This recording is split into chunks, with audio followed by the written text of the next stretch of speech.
Hello बच्चों, कैसे हैं आप।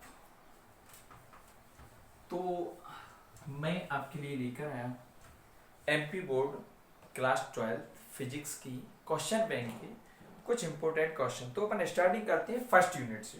ठीक है, तो फर्स्ट यूनिट में हमारा सबसे पहला क्वेश्चन कौन सा है, मुझसे स्टार्ट करते हैं। क्वेश्चन कौन कौन से हैं उनको देख लेते हैं।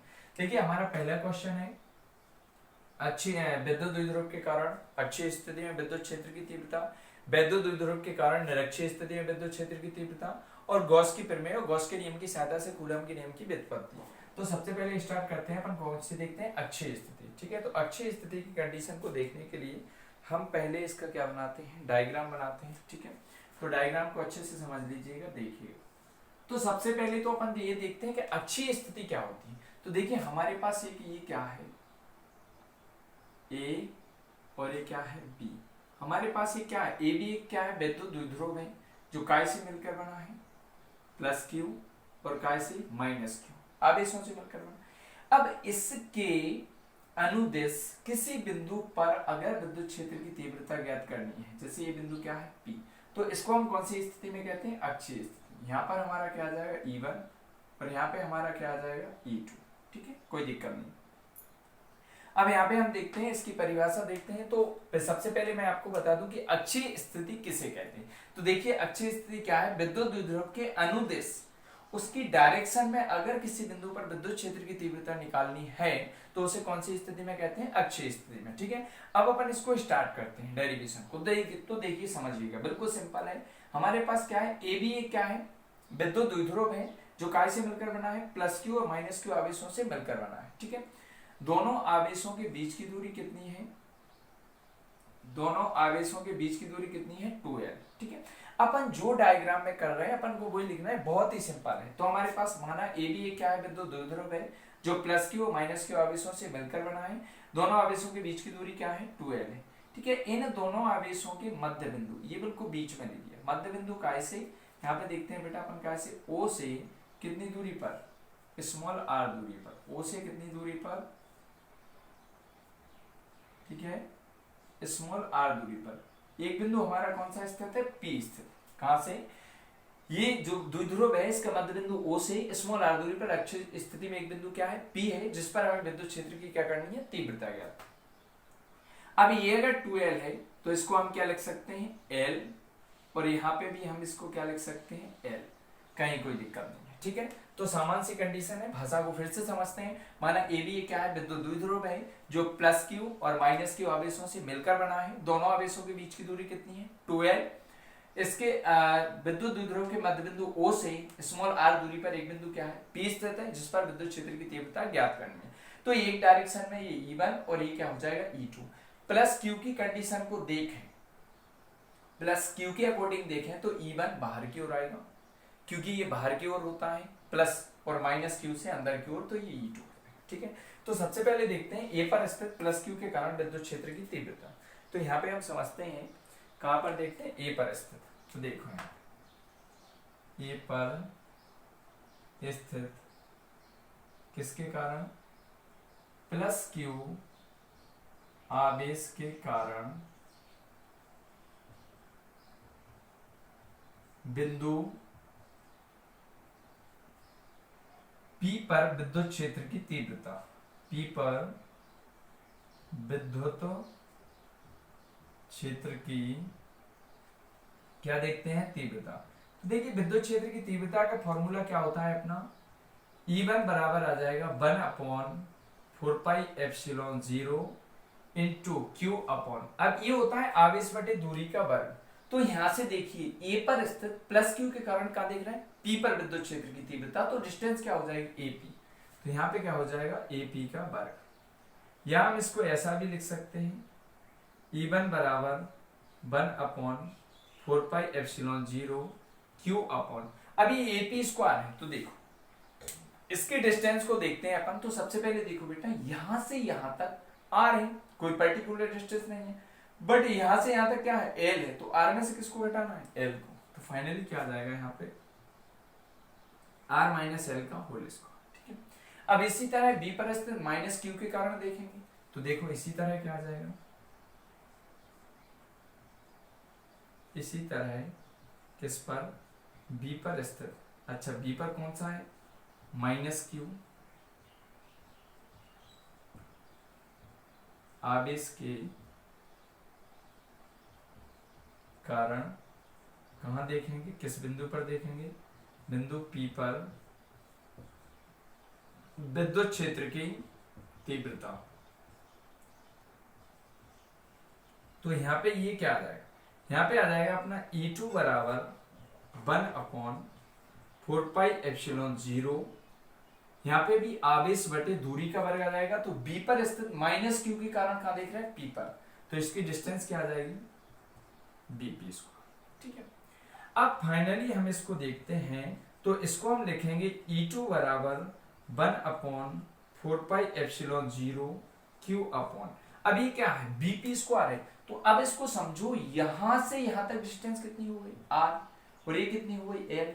हमें पूरी चाहिए यहां से यहां तक, तो ये आर और ए एल जोड़ देंगे तो कितनी हो जाएगी, आर प्लस एल, इतनी हो जाएगी। तो यहाँ पे हम रख देंगे कितनी, आर प्लस एल का होल स्क्वायर। ठीक है, अब एक कंडीशन समझो। ठीक है, अब परिणामी तीव्रता की बात करते हैं। तो ये जो E1 और E2 है एक ही रेखा पर स्थित है, मगर E1 की डायरेक्शन इस तरफ है, E2 की डायरेक्शन इस तरफ है। जब इन दोनों की डायरेक्शन अपोजिट साइड में है, तो अब देखते हैं अतः बिंदु, अब यहाँ पे हम लिखेंगे E1 और E2 एक ही रेखा पर स्थित है, किंतु विपरीत दिशा में होने के कारण एक दूसरे की कैसे नहीं होगी, बराबर। ठीक है, तो बिंदु P पर देखते हैं परिणामी तीव्रता। बिंदु P पर परिणामी तीव्रता। तो जब परिणामी तीव्रता देख रहे हैं तो वैसे हमें जोड़ना चाहिए, E बराबर E1 plus E2, but direction opposite है, वेक्टर क्वांटिटी है, इसलिए यहां पे आ जाएगा E1 माइनस E2। E1 और E2 के क्या रख देंगे, मान। तो E1 का मान कितना है, 1/4πε0 Q upon R minus L का होल स्क्वायर, और E2 बराबर 1/4 Q upon R plus L का होल स्क्वायर। दोनों के मान रखेंगे तो फाइनली निकल के क्या आ जाएगा, यहाँ पर E बराबर E1 की जगह रखेंगे 1/4πε0 इंटू क्या आ जाएगा, Q upon R minus L का whole square minus 1/4πε0 Q upon R plus L का होल स्क्वायर। अब सिमिलर कंडीशन देखो, 1/4πε0 1/4πε0 Q और Q कैसे हैं, एक जैसे हैं। तो फाइनली कंडीशन निकल के क्या आ जाएगी, E बराबर Q अपॉन 4πε0, अंदर क्या बचेगा, 1 अपॉन, अब ये बचेगा अकेला R माइनस एल का whole square minus 1 upon R plus L का होल स्क्वायर। ठीक है, अब सामान्य सी कंडीशन बिल्कुल सरल भाषा में देखते हैं अपन, बिल्कुल कौन सी भाषा में देखते हैं अपन, सरल भाषा में। ठीक है, तो क्या निकल के आएगा यहाँ पे, तो यहाँ पे हम देखेंगे तो ये कंडीशन निकल के आ जाएगी। यहाँ पे बिल्कुल आसान भाषा में देखेंगे तो क्या हो जाएगा, देखिएगा, ये इसका गुणा इसमें, इसका इसमें और इसका इसमें, तो E बराबर क्या लिख देंगे हम इसको, Q अपॉन 4πε0, और उसके बाद ये कंडीशन क्या निकल के आएगी, R प्लस एल का होल स्क्वायर, यही आ जाएगा माइनस, अब इसका इसमें होगा तो R माइनस एल का होल स्क्वायर। ठीक है, अब इसका इसमें होगा, ये माइनस है ये प्लस है, तो ये हो जाएगा R स्क्वायर माइनस का एल स्क्वायर। ठीक है, R स्क्वायर माइनस का एल स्क्वायर और इसका होल वर्ग। अब इसको जब हम ओपन करेंगे तो कंडीशन क्या बनेगी, E बराबर Q अपॉन 4πε0। अब एक चीज समझो, इसको ओपन करेंगे R square plus L square plus क्या आ जाएगा 2R, यही आएगा, माइनस इसको ओपन करेंगे R square plus L square minus के कितना आ जाएगा 2R। ठीक है, अपॉन में क्या आएगा, वही का वही, R square minus L square और इसका होल वर्ग। अब एक चीज समझिएगा, यहाँ पे अगर हम इसको हटा दें कोष्टक को, तो ये माइनस और ये प्लस का एक आएगा हो जाएगा माइनस का, और एक आएगा हो जाएगा प्लस का।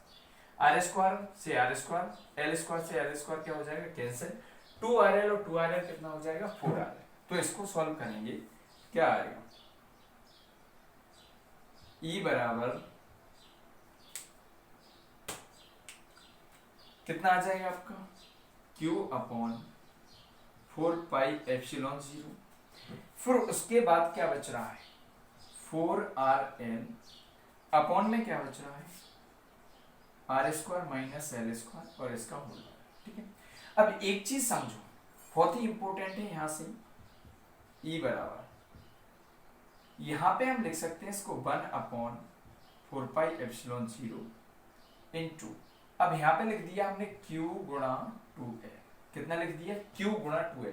अब Q इसमें है L इसमें है 2 इससे ले लिया, अब बचा कितना 2 बचा, 2 बाहर और क्या बचा R अपॉन में क्या हो जाएगा R² माइनस L² और इसका होल। ठीक है, अब ये Q इंटू 2L क्या है हम जानते हैं, परंतु P बराबर कितना होता है Q गुणा 2L। ये क्या होता है हमारा विद्युत द्विध्रुव आघूर्ण। क्या होता है ये हमारा विद्युत द्विध्रुव आघूर्ण होता है। ठीक है, क्या होता है ये P बराबर Q गुणा 2L विद्युत द्विध्रुव आघूर्ण। तो भाई इसका मान रख देंगे। अब Q गुणा 2L और Q गुणा 2L किसके बराबर है P, तो क्या आ जाएगा E बराबर 1 अपॉन 4πε0 2 जहां की था इसकी जगह क्या आ जाएगा P R अपॉन में क्या आ जाएगा R² माइनस L² और इसका होल। ठीक है, अब ये बात आपको फाइनली समझ में आ गई होगी कि ये क्या होता है। ठीक है, अब इसको समझिए, देखो अब इसकी कंडीशन ये निकल के आएगी 2PR R² माइनस क्या हो गया L²। तो ये आ गया हमारा विद्युत द्विध्रुव के कारण अक्षीय स्थिति में विद्युत क्षेत्र की तीव्रता का व्यंजक।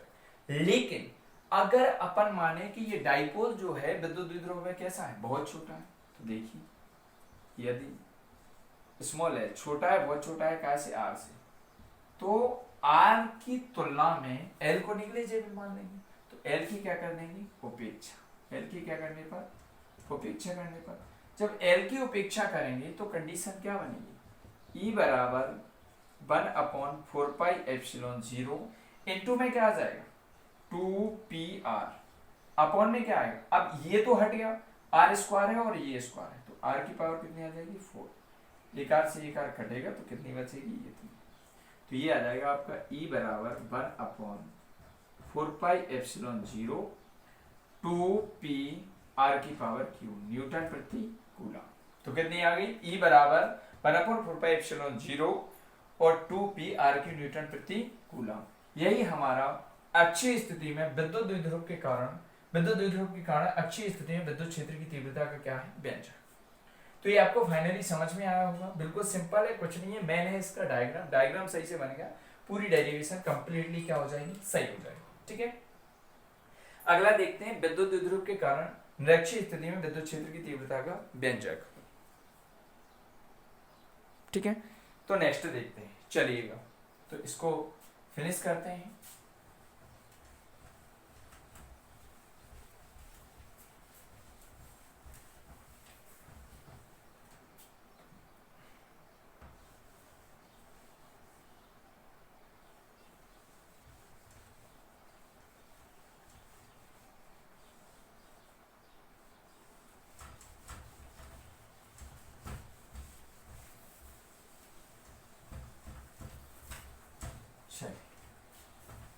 अगला क्वेश्चन समझते हैं। तो अगला क्वेश्चन क्या है, विद्युत द्विध्रुव के कारण निरक्षीय स्थिति में विद्युत क्षेत्र की तीव्रता का व्यंजक। तो देखते हैं, इसमें भी यही कंडीशन है, बट इसमें जो आपका पॉइंट है जहां पर आपको विद्युत क्षेत्र की तीव्रता निकालनी है वो विद्युत द्विध्रुव के लंबवर्धक स्थित होता है, बस इतना सा डिफरेंस है। तो देखिए बढ़िया से डायग्राम देखते हैं। तो अपन सबसे पहले देखते हैं अपने पास क्या है, हाँ ए और ये क्या है बी। तो माना ए बी ये क्या है विद्युत द्विध्रुव है जो काय से मिलकर बना है। ठीक है, यहाँ पे ले लेते हैं ए है और ये क्या है हमारा बी है। यहाँ पे हमारा क्या है माइनस क्यू और यहाँ पे हमारा क्या है प्लस क्यू। ठीक है,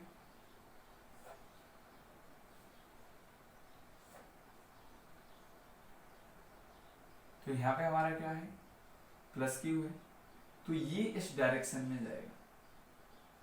क्लियर। इसका ध्यान रखना, यहाँ पे बहुत बच्चे मिस्टेक करते हैं। E1 हो गया, ठीक है, और ये इसका परिणामी हो जाएगा। इसका परिणामी क्या हो जाएगा? E, और ये इस तरफ अंदर को आएगा E2। एंगल क्या बन रहा है यहाँ पे? थीटा। यहाँ पे भी एंगल क्या बन रहा है? थीटा। यहाँ पे भी थीटा, और यहाँ पे भी क्या बन रहा है? थीटा, ठीक है। और यहाँ पे आपका बिंदु कौन सा है? P। क्लियर सी कहानी, बहुत ही सिंपल है। तो इसको तरीके से समझो। देखिए इसकी परिभाषा समझते हैं। तो निरक्षीय स्थिति क्या होती है? सिंपल सी कहानी है। जो हमारा विद्युत द्विध्रुव होता है उसके अगर लंबवर्धक कोई बिंदु स्थित होता है तो इसको हम क्या कहते हैं? निरक्षीय स्थिति, ठीक है। अब हम इसकी परिभाषा पर चर्चा करते हैं। तो हमारे पास हम देखते हैं, माना ए बी क्या है? हमारा एक विद्युत द्विध्रुव है जो काय से मिलकर बना है, प्लस क्यू और माइनस क्यू आवेशों से मिलकर बना है। दोनों आवेशों के बीच की दूरी कितनी है? दोनों आवेशों के बीच की दूरी कितनी है? 12 है, ठीक है। और इसके मध्य बिंदु काय से ओ से स्मॉल आर दूरी पर निरक्षीय स्थिति में एक बिंदु क्या है? P स्थित है, जिस पर हमें क्या करनी है? विद्युत क्षेत्र की तीव्रता ज्ञात करनी है। तो इसकी भाषा सिंपल है। माना ये भी क्या है? विद्युत द्विध्रुव है जो प्लस क्यू और माइनस क्यू आवेशों से मिलकर बना है। दोनों आवेशों के बीच की दूरी 12 है। विद्युत द्विध्रुव के मध्य बिंदु O से स्मॉल r दूरी पर निरक्षीय स्थिति में एक बिंदु क्या है? P स्थित है, जिस पर विद्युत क्षेत्र की तीव्रता क्या करनी है? ज्ञात, ठीक है। अब हम इसको देखते हैं, इसको स्मॉल l और इसको भी क्या कर सकते हैं? हम स्मॉल l ये रिप्रेजेंट कर सकते हैं, ठीक है। तो ये हो गया हमारा। चलो अब हम स्टार्ट करते हैं, ठीक है। तो कंडीशन को समझते हुए इस मार्कर का कोई काम नहीं है। तो अब अपन देखते हैं ए पर स्थित प्लस क्यू आवेश के कारण बिंदु पी पर विद्युत क्षेत्र की तीव्रता। तो बिल्कुल सेम कहानी यही आएगी। डिस्टेंस क्या है? एपी। तो ये हो जाएगा E1 बराबर 1/4πε0 Q अपन क्या हो जाएगा? AP स्क्वायर, ठीक है। बट AP स्क्वायर का अभी AP का यहाँ पे पर्टिकुलर कोई मान है नहीं। अब हम इस पर देखते हैं। इसी तरह क्या देखते हैं? B पर स्थित माइनस Q आवेश के कारण, Q आवेश के कारण किस पर? बिंदु P पर विद्युत क्षेत्र की तीव्रता। तो यहां पर अगर हम इसको देखते हैं बिंदु P पर, तो अब ये इस पर B पर स्थित माइनस Q के कारण क्या है? E2। तो यहां पे हम इसको देखेंगे तो E2 बराबर क्या आ जाएगा? 1/4πε0 इंटू Q अपॉन डिस्टेंस क्या है? BP। BP square, but direction PV की दिशा में। यहां पे डायरेक्शन वेक्टर AP की दिशा, ठीक है। अब हम एक कंडीशन को समझते हैं। यहाँ पे बढ़िया सी कंडीशन ये निकल के आती है, ना तो हमारे पास AP का कोई पर्टिकुलर मान है, ना ही हमारे पास BP का कोई पर्टिकुलर मान है। तो सबसे पहले हम इसकी परिणामी तीव्रता निकालते हैं। तो क्या हो जाएगा? कंडीशन को समझिए। अब यहाँ पे AP बराबर क्या है? BP है, ठीक है। AP बराबर क्या है? BP है। तो E1 और E2 भी परिमाण में कैसे होंगे? बराबर होंगे। सिंपल सी कहानी, ठीक है। तो क्या आ जाएगा यहाँ पे? चूंकि AP बराबर क्या है? BP, तब E1 और E2 कैसे होंगे? परिमाण में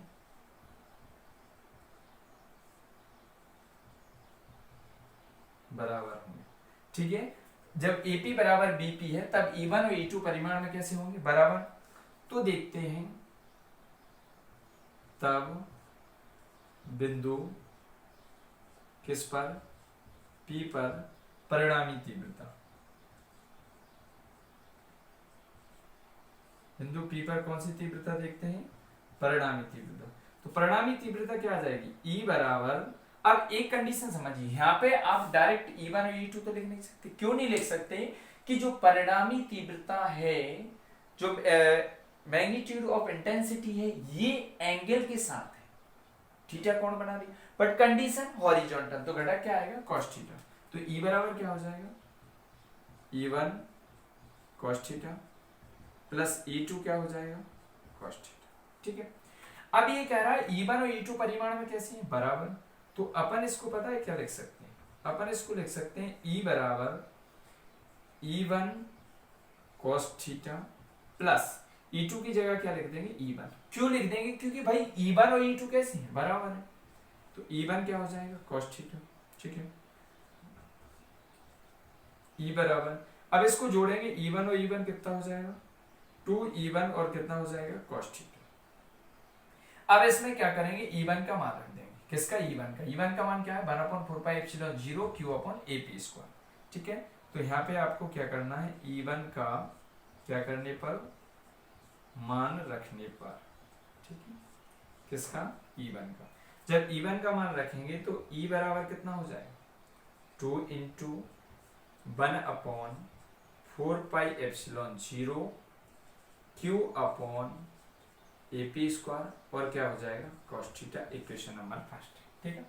E बराबर 2 × 1/4πε0 Q/AP² और cos थीटा कुछ नहीं क्या है 2 cos थीटा पहले से था 2 cos थीटा, यहाँ पे क्या था E1, तो भाई E1 का बस इतना सा मान उठा के हमने यहाँ रख दिया, ठीक है। अब अपन को AP² और किसका मान चाहिए भाई cos थीटा, ठीक है। अब AP का मान डायरेक्टली यहाँ पे तो यार व्यवस्था हो नहीं रही है, बट ये जो त्रिभुज है कौन सा है समकोण है और दो भुजाओं का मान दिया है। तो सिंपल सी कहानी है कि अगर कोई त्रिभुज दिया है और दो भुजाओं का मान दिया है, तीसरी का निकालना है तो सीधा सा सॉल्यूशन है, पाइथागोरस लगेगी। बट कंडीशन ये है कि अपन ने दोनों को बराबर मान के एक को रखा है, तो पहले ये क्लियर करना ये एंगल इस एंगल के बराबर है यार। तो देखिए समझते हैं, ज्यामितीय से स्पष्ट है।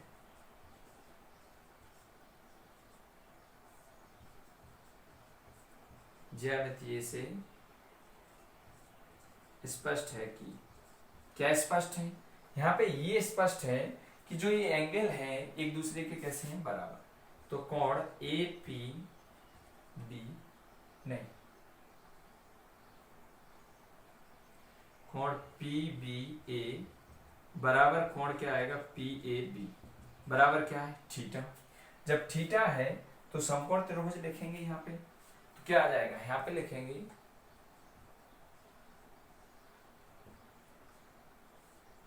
समकोण त्रिभुज काय में लेंगे POA में, काय से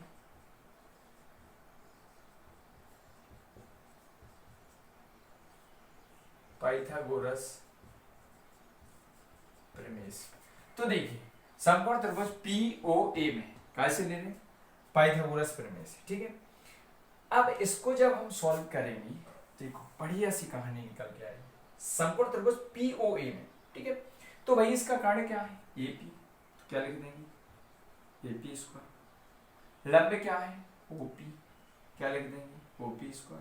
आधार क्या है OA², ठीक है। अब यहाँ पे हम लिखेंगे AP² बराबर OP का मान कितना है R², OA का मान कितना है L²। तो अभी हमारे पास किसका मान आ गया AP² का। अब cos थीटा का मान और चाहिए,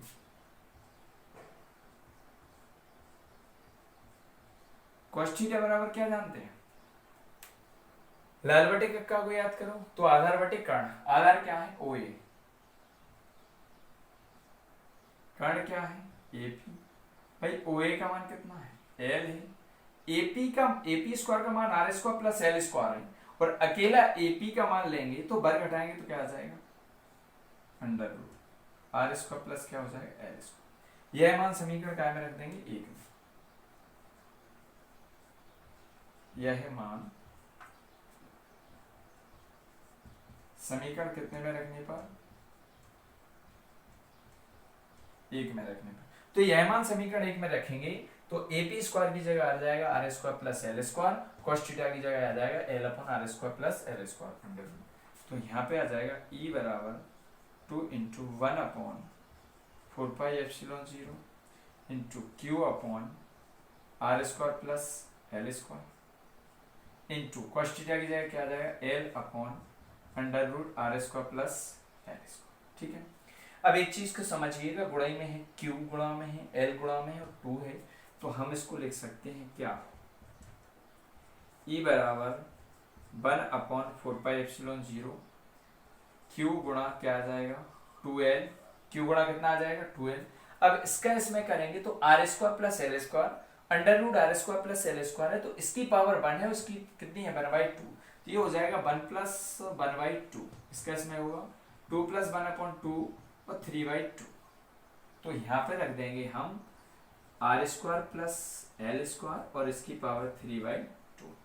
Q इंटू 2L मैंने अभी आपको समझाया था, हम जानते हैं, परंतु विद्युत द्विध्रुव आघूर्ण का ये मान होता है, तो परंतु क्या लिख देंगे P बराबर Q इंटू 2L। कितना आ जाएगा P बराबर Q गुणा 2L। तो Q गुणा 2L की जगह क्या रख देंगे, फाइनली हम P रख देंगे।